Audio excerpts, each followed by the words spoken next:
Hi friends.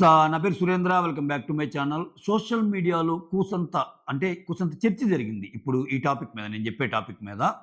So, దీంట్లో నా opinion చెప్తాను. So, why gold for Immu, why silver for Kalyan. So, ఇద్దరు బాగానే ఆడారు గదా! యెస్. ఇద్దరు బాగానే ఆడారు. సో, ఎందుకు ఇమ్ము గోల్డ్ ఇచ్చారు? ఇమ్ము ఒక్కడికే. కళ్యాణ్‌కి సిల్వర్ ఎందుకు ఇవ్వలేకపోయాడు? అదొకటి చెప్తాం. ఇంకోటి శ్రీజ గేమ్‌లో చేస్తున్న కొన్ని కొన్ని తప్పులున్నాయి. అంటే ఆమె చాలా తెలివిగా ఆడుతుంది అనుకున్నా అవేంటో కూడా మాట్లాడదాం దీంట్లో. ఓకే. సో, దానికంటే ముందు as usual request, request hit the like button. Me like నాకు కొంచెం బూస్ట్. యెస్. ఇక్కడ స్ట్రెయిట్ అవే పాయింట్‌లోకెళ్ళిపోదాం. ఇదొక పర్టిక్యులర్ అంశం కాబట్టి ఇంక నిన్న గేమ్ జరిగింది తెలుసా? ఆ గేమ్ గురించి మనం మాట్లాడుకోవట్లే. ఇద్దరికీ కెప్టెన్సీ టాస్క్ పెట్టారు. ఒక నలుగురికి. దాంట్లో పవన్ కళ్యాణ్ తీసేశారు, ఇమ్ముని తీసేశారు, చివరికి రీతు కూడా ఓడిపోయింది. లాస్ట్‌లో రాము అయ్యాడు. అయితే ఇక్కడ నాకు సార్ వీకెండొచ్చి ఇమ్ముకి గోల్డ్ ఇచ్చాడు, కళ్యాణ్‌కి సిల్వర్ ఇచ్చాడు. సో, ఇదైతే నేను 100% కరెక్ట్ అంట. బిగ్ బాస్ టీమ్ 100% కరెక్ట్ చేసింది. ఎందుకంటే ఇక్కడ నేను కళ్యాణ్ తక్కువ చేయటంలా. కళ్యాణ్ తక్కువ చేయటం లేదు గానీ, కళ్యాణ్ అయితే అస్సలు తక్కువ చేయటంలా. కానీ ఇమ్ముని ఎక్కువ చేస్తున్నా. ఎందుకంటే ఇప్పుడు ఒక్కొక్కరికి ఒక్కో జోనర్ ఉంటది. ఇప్పుడు ఇమ్ము ఏంటి? ఇమ్ము దేనికి? ఇమ్మాన్యుల్ అనే పర్సను దేంట్లో దిట్ట? కామెడీలో దిట్ట. సో, కళ్యాణ్ అనే పర్సన్ దేంట్లో దిట్ట? ఫిజికల్ గేమ్స్ గాని ఇట్లో దిట్ట. అతను ఆర్మీ నుంచి వచ్చాడు. బాడీ కొంచెం ఇది ఉంటది. అటువంటి గేమ్స్ వాళ్ళకి ఏకలాగా చేసేస్తారు. ఓకే. సో, ఇప్పుడు ఇద్దరిలో కంపేర్ చేయాల్సొస్తే అతను కొంచెం చబ్బీగా ఉంటాడు. ఇతనిది కొంచెం స్ట్రాంగ్ బాడీ. అయినా నిన్న ఏ 1% అయినా సరే కళ్యాణ్ కంటే తక్కువ ఆడాడు ఇమ్మాన్యుల్ అనిపించిందా గేము? లాక్కునలా వచ్చాడు. 5, 6 పట్టుకున్న కళ్యాణ్ అక్కడ లేకపోయినా గాని లాక్కుంటూ వచ్చాడు. అంటే ఈక్వల్‌గా ఆడాడు. ఇదొక్క పాయింటే చెప్పను నేను. ఈక్వల్‌గా ఆడాడని ఒక్క పాయింటే గోల్డ్‌కి గాదు. గోల్డ్‌కి ఇంకా కొన్ని పాయింట్లున్నాయి. నాకు సార్ కొన్ని మెన్షన్ చేస్తాడు. కాకపోతే అంత డీటెయిల్‌గా వాళ్ళు ఎక్స్‌ప్లెయిన్ చేయలేరుగా. చక్కన చెప్పేస్తారు. ఓవరాల్ ఇది దృష్టిలో పెట్టుకొని. నాకేమనిపించిందంటే ఇమ్మాన్యుల్ గేమ్‌లో ఓడిపోయినప్పుడు తను ఓడిపోయినందుకు బాధపడతాడు ఎక్కువ. అంటే ఏ గేమ్ అయినా చూసుకోండి. యెస్, నేనిక్కడ కొట్టాల్సింది గదా! నేను ఎవరి కోసమో కొట్టాల్సిందని గాదు. నేనిక్కడ కొట్టాల్సింది ఓడిపోయాను కెప్టెన్‌గా. లేకపోతే ఇంకో టాస్క్‌లో ఓడిపోయాననే బాధ కనిపిస్తాయి. ఇక్కడ మీరు చూస్తే కళ్యాణ్ బాధపడ్డాడు నిన్న. కళ్యాణ్ బాధలో మోర్ దాన్ అతను ఓడిపోయిన దానికంటే, నా ఫ్రెండ్స్ వల్ల ఓడిపోయాను అన్నది బాధ ఎక్కువ కనిపించింది. అంటే ఇక్కడ ఒకవేళ రీతు, పవను స్కెచ్ ఎయకుండా ఉంటే నీ మీద, వేరే రీజన్‌తో నువ్వు ఓడిపోయుంటే అప్పుడు తీసుకునేవాడివా? నువ్వు చెప్పే మాటలను బట్టి నాకు ఓటమి కంటే బాధించిన విషయం ఏంటంటే మీరు మోసం చేయటం. ఓడిపోయినందుకు నాకు బాధేం లేదు. మీరు మోసం చేయటం అన్నారు గదా!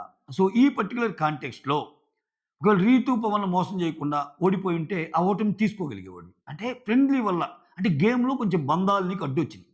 అంతే గదా! నా అనుకునేవాళ్ళు చేయలేదు అన్నందుకు నువ్వు ఎక్కువ ఫీల్ అయ్యావు. On the flip side Emmanuel చూస్తుంటే ఇమ్మాన్యుల్ కూడా సపోర్ట్ రాలా. ఇమ్మాన్యుల్‌కి కూడా తనూజ ఫ్రెండే. నీకింకా లోపలికొచ్చాక ఫ్రెండే. ఇమ్మాన్యుల్‌కి బయట నుంచి కూడా ఫ్రెండే కదా తనూజ. తనూజ ఇంకా డైరెక్ట్‌గా అంటుంటది, "నువ్వెప్పుడు సపోర్ట్ చేయవురేమో నాకదని." ఆయనెప్పుడు ఏం సపోర్ట్ దక్కల పెద్దగా. సో, అప్పటిదాకా చేస్తాను ఇమ్ము అన్న శ్రీజ ఏమో హ్యాండ్ ఇచ్చేసింది.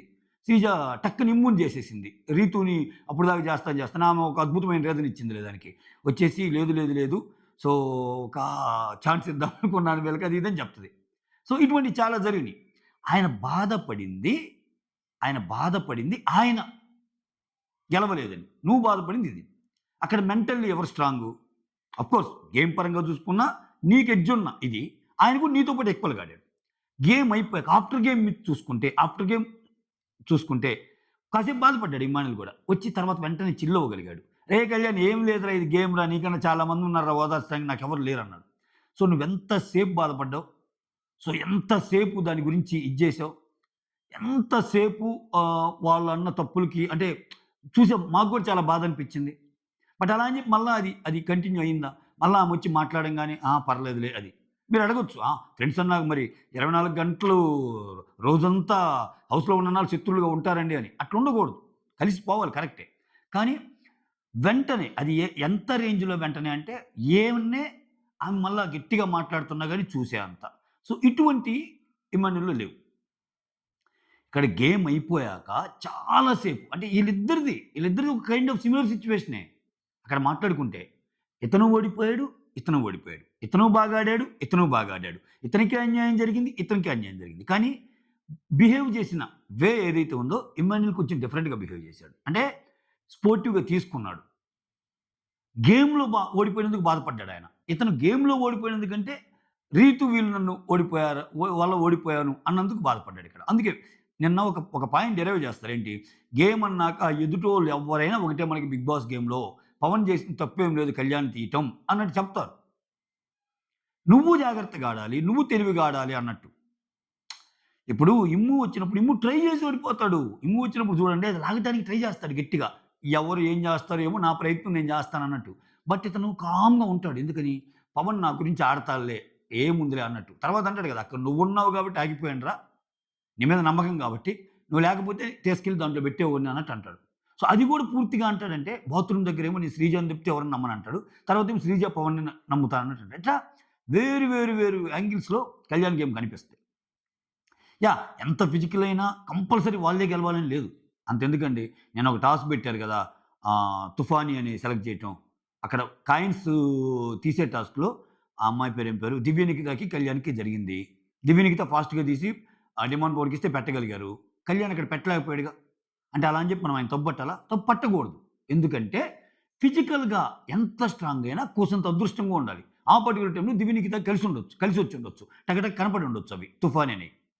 బట్ మోర్ దాన్ ఈ ఫిజికల్ గేమ్స్ కంటే, నువ్వు బిహేవ్ చేసిన వే ఎలా ఉంది గేమ్ తర్వాత. సో, ఓటమిని నువ్వెలా తీసుకున్నావు, ఆయనెలా తీసుకున్నాడు. నువ్వు గేమ్‌లో మాట్లాడే మాటలెలా ఉన్నాయి. అక్రాస్ ద వీక్ గదా! ఇప్పుడేంటి అక్కడ నాకు సార్ అనింది. ఈ 4 వీక్స్ పెర్ఫార్మన్స్‌ని చూసి గోల్డ్ ఇచ్చానన్నాడు. సో, ఈ 4 వీక్స్‌లో కళ్యాణ్ నోటి వెంట జారిన మాటలెన్ని? "నువ్వు ట్రోల్ అవుతావు చూసుకో" అంటాడు రాముని. రాముయే గెలిచాడుగా ఆయన మీద. బయట నుంచొచ్చి షకీబ్ ఒకసారి నేను ఒకరిని రీప్లేస్ చేయాలంటే కళ్యాణ్ రీప్లేస్ చేస్తాను. అగ్ని పరీక్షలో బాగా కనిపించాడు. ఇక్కడ బాగలేదంటే తీసుకోలేక ఆయన ఏమంటా అంటే, ఓకే. ఏది నన్ను రీప్లేసు. ఓకే. ఏంటి? ఏది నాతో ఫిజికల్ గేమ్స్. ఆహా! నా అంత అన్నట్టు. అంటే అంత సీన్ లేదు బాయ్ అన్నట్టు. ఆ కేర్‌లెస్ యాటిట్యూడ్ ఏదైతే ఉందో, సో ఇది ఫ్రెండ్స్ కూడా చెప్తారు. వాళ్ళ ఫ్రెండ్స్ గూడా దివ్య నిఖిత కూడా చెప్పింది. నేను ఎందుకు కళ్యాణ్‌కి సపోర్ట్ చేయనంటే, కళ్యాణ్ ఎంత ఆటైనా విడిగా నోరు జారుతాడు, కోపం చూపిస్తాడు, అదంతా చేస్తాడు అని. సో, ఒక హౌస్‌లో ఒకటిచ్చేటప్పుడు ఒక గోల్డ్ గాని, సిల్వర్ గాని ఇచ్చేటప్పుడు అన్నీ చూస్తారు.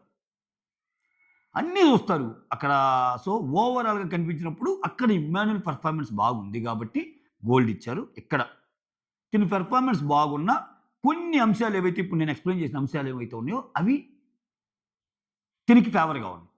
నువ్వెలా తీసుకుంటావు అన్నది కూడా ఫేవర్‌గా ఉంది. అదొక సెగ్మెంట్. నెక్స్ట్ శ్రీజ. శ్రీజ ఒక్కోసారి మాట్లాడే మాటలకి, తను చేసే చేతలకి తేడా ఉండదు. శ్రీజ ఆర్గ్యుమెంట్స్ భలే ఉంటాయి. మొన్న గూడా ఆ గేమ్ అలానే కట్టప్ప గేమే ఆడింది గదా ఆమె. సో, అప్పటిదాకా రీతు ఉందేస్తానని జెప్పేసి తర్వాత కన్‌ఫ్యూజ్ అయిపోయి అంతా గడిబిడయిపోయింది. తర్వాతొచ్చి మళ్ళా ఏమంటది, "నీ కోసం నేను నిలబడతానురా కెప్టెన్‌గా" అన్నట్టు అంటది. ఆ! సో, ప్రోమో జూసి మనమందరం అబ్బా! సూపర్ అసల ఫ్రెండ్ కోసం నిలబడింది అనుకున్నాం. బట్ యాక్చువల్‌గా లైవ్ జూసాక తేడా వచ్చేసింది. సో, ఇక్కడేమంటదంటే ఏ ఏ తిను ఇప్పుడు ఈమెను గూడా చూడండి. ఫ్లోరా విషయంలో గూడా సో, ఒక తిన్‌లాగుంది పర్చుకాల్. ఒక సర్వెంట్ లాగా నువ్వుంది అన్నది నిజంగా నీ ఉద్దేశ్యం అది? లేకపోతే ఈమ ఈ ఈ ఈ గేమ్‌ని ముందు పెట్టుకొని ఎళ్ళిపోతుంది. దీన్ని బ్రేక్ చేయాలి. ఇప్పుడు ఎట్లా అయితే 'దివ్యనిఖిత' విషయంలో నామినేషన్ విషయంలో ఒక పథకం బన్నిందో సో, ఇట్లా ఇది నా లాజిక్కు అని నేను అందుకే జెప్పా. ఆమె పాయింట్ ఆఫ్ వ్యూలో అది correct. Sreeja nomination point of వ్యూలో శ్రీజ కరెక్ట్ అయినట్టే. అది ఎలా అన్నా జరిగింది. ఎందుకంటే 'దివ్యనిఖిత' బాటమ్‌లో ఉంచారు కాబట్టి. బట్ యాక్చువల్‌గా నువ్వు కూడా 2, 3 వీక్స్ లేవు గదా! నామినేషన్స్‌లో. సో, నిన్ను గూడా అసలు నువ్వు 3 వారాలు నామినేషన్‌లో లేవు గదా! నువ్వు నామినేషన్‌లో ఉంటే ఎలా బిహేవ్ చేస్తామో అని వేరే వోళ్ళు పాయింట్ నీకు చెప్పారనుకో నువ్వు తీసుకోగలవా? ఇక్కడ డిఫరెన్స్ గమనించండి. నేనే శ్రీజాకి సపోర్ట్ చేస్తా ఒక వీడియో గూడా చేశా. శ్రీజ పాయింట్ ఆఫ్ వ్యూ కరెక్టే ఎలా జరిగినా. ఎందుకంటే దివ్య లాస్ట్‌లో ఉంది గాబట్టి చూసేటప్పుడు దివ్యకి ఓహ్! ఇట్లా జరిగిందా అనిపిస్తది. శ్రీజకి తన పాయింట్ ఆఫ్ వ్యూలో తనకి యెస్ నేను అనుకున్నదే జరిగింది. నేనేసుకున్న స్ట్రాటజీ సక్సెస్ అయింది అనుకునే ఉంటది. నేను ఆ లైన్స్‌లో ఎళ్ళింది ఆ వీడియో. ఇక్కడ 2 వీడియోస్ అబ్ డిఫరెన్స్ అబ్జర్వ్ చేయండి. లేకపోతే మీరే ఇందాక వీడియోలో శ్రీజని నామినేషన్ పాయింట్ ఆఫ్ వ్యూలో మంచిగానే అన్నారు కదండీ అంటారు మీరు. ఆమె పాయింట్ ఆఫ్ వ్యూలో ఆమె నెగ్గినట్టే. కానీ వేరే వోళ్ళు కూడా ఇలా పెడితే ఈమె తీసుకుంటదా? ఎందుకంటే నువ్వు 3 వారాలు అసలు నామినేషన్‌లో లేవు. సో, ఒకసారి నువ్వు నామినేషన్‌లో ఉంటే ఎలా ఉంటదో చూడాలని ఉందంటే తీసుకుంటదా? ఒకవేళ నిజంగా ఆమె అలా ఉంటే అది తెలుసుకోవాలంటే డిమాండ్ పవర్ ఇమ్యూనిటీ నీకు ఇస్తానంటే నో నాకొద్దు. నామినేషన్‌లో లేనప్పుడు నేనెలా ఉన్నానో తెలుసుకోవాలని ఉంది. నామినేషన్‌లో ఉంటే నార్మల్. నామినేషన్‌లో లేకపోతే నార్మల్. నామినేషన్‌లో ఉండి కూడా బలంగా ఉండాలని ఉంది. అసలు నామినేషన్స్‌లో ఉండటం చాలా గొప్ప సంగతి అనేమన్నా అనిందా? లేదు గదా! అక్కడ ఇచ్చారు, తీసుకుంది. ఎవరైనా అదే జేస్తారు. ఒక వీక్ సేవ్ అయినా అయినట్టే. అంటే ఆమె చెప్పే మాటలకి చేసేయి. ఇప్పుడు ఏమనేముంది సర్వెంట్ అన్నట్టు అంది. ఆ! సర్వెంట్ అనేది ఓకే. అందరికి అదే ఒపీనియన్ ఉంది. కానీ శ్రీజ ఇప్పుడు కరెక్ట్ అంటే ఇదే సర్వెంట్ లాగా ఉన్న ఫ్లోరా సంజన ఫుడ్ తీసుకెళ్ళి శ్రీజ తినలేకపోతుంది అక్కడ ఫుడ్డు. నువ్వెళ్లి ఇవ్వు. ఫుడ్ మానిటర్‌గా నా మీద ఏమన్నా పడినా పర్లేదులే అని జెప్పి దాచిపెట్టి మరి ఇక్కడ 2, 3 ఇష్యూలు. ఫుడ్ దొంగతనం చేయటం తప్పు. ఫుడ్ మానిటర్‌గా ఉండి ఫుడ్ దొంగతనం చేయటం ఇంకా తప్పు. ఏది టెక్నికల్‌గా రూల్ ప్రకారం మాట్లాడితే సంజన తప్పక్కడ. కానీ ఆమె శ్రీజ బాగాలేక తినలేకపోతుందని చెప్పి ఆమె పంపకుండా ఫ్లోరాతోటి ఇచ్చి పంపింది. ఫ్లోరా దొంగతనం చేసిన ఫుడ్‌ని అలా తీసుకొచ్చి దొంగతనం అనే కంటే ఎవరికీ తెలియకుండా అన్నాం. దొంగతనం అనేది పెద్దవాళ్ళే. అక్కడ ఫుడ్ దొంగతనం చేయాల్సిన అవసరం ఏముంది గానీ, అంటే రూల్ ప్రకారం వాళ్ళకి పెట్టకూడదు పెట్టారు. ఇప్పుడు అది తీసుకొచ్చి శ్రీజకిచ్చి, "శ్రీజ ఇట్లా నాకు సంజన ఇచ్చింది నీకివ్వమని. నువ్వు అన్నం తినలేదు గదా! ఇది తిను" అని చెప్పి ఆమెకిచ్చినప్పుడు, "okay Flora. Okay. Thank you" అని చెప్పి తీసుకుంది గదా! అక్కడ 2 తప్పులు కనపడాలి. నేను గేమ్‌ని గేమ్ లాగానే ఆడతా ఫ్లోరా. ఫస్ట్ ఆఫ్ ఆల్ నువ్వసలు ఆమె సర్వెంట్‌గా నువ్వు రావడం నాకిష్టంలా. ఆమొచ్చి ఇవ్వాలి గాని. సెకండ్ ఇది దొంగతనం చేసిన ఫుడ్డు. నేను వాళ్ళ ఫుడ్ తినేదేంది? లేదు. అన్నట్టు. ఎందుకని? అక్కడ నీ పెయిన్. ఎందుకంటే అది అన్నం కంటే గూడా అన్నం నీకివ్వటం కంటే దొంగతనాలు లేకపోతే పంతాలు, పట్టింపుల కంటే గూడా అక్కడ నీ ఆకలి తీర్చే ఒక ఇది అక్కడ. ఎందుకంటే నువ్వు అక్కడ తినలేకపోతున్నావు. నిజంగా నువ్వు గేమ్‌లో ఉంటే, ఇదే సిట్యుయేషన్ వేరే వోళ్ళుంటే శ్రీజ ఇస్తదా? "ఏ పాపం తినలేకపోతుందని" గేమ్‌లో రూల్ మాట్లాడిద్దా. శ్రీజ ఇదే సిట్యుయేషన్‌లో వేరే ఓనర్స్‌లో ఒకరు అన్నం తినలేకపోతున్నారబ్బా! ఇస్తదా? లేకపోతే రూల్ మాట్లాడిద్దా? రూల్ స్ట్రిక్ట్‌గా ఉంటే. రూల్ స్ట్రిక్ట్‌గా నాకు సార్ ఇప్పుడే ఓనర్స్, టెనెంట్స్ ఇట్లా ఉండొద్దు. గట్టిగా ఉండండంటే ఒక్కోసారి ఉంటది. అమ్మాయికి కూడా హ్యుమానిటీ ఉంటది శ్రీజకి గూడా. కంప్లీట్ లేదని అనను. కానీ మాక్సిమం రూల్స్ వైపే ఎళ్తదేమో గేమ్ వైపు. ఏమో వైపు ఉన్నప్పుడేమో రూల్స్ పెద్దగా పట్టించుకోదేమో. వేరే వాళ్ళు ఉన్నప్పుడు రూల్స్ పట్టించుకుంటది. సో, ఇటువంటి చిన్న చిన్నవి మార్చుకుంటే ఆమె గేమ్‌కి చాలా హెల్ప్ అయిద్దనేది నా ఒపీనియన్. మీకు ఈ 2 సినారియోస్ నేను ఎక్స్‌ప్లెయిన్ చేసినయి గాని కరెక్టే అనిపిస్తే hit the like button. That's all. Thank you so much. Signing off me Surendra.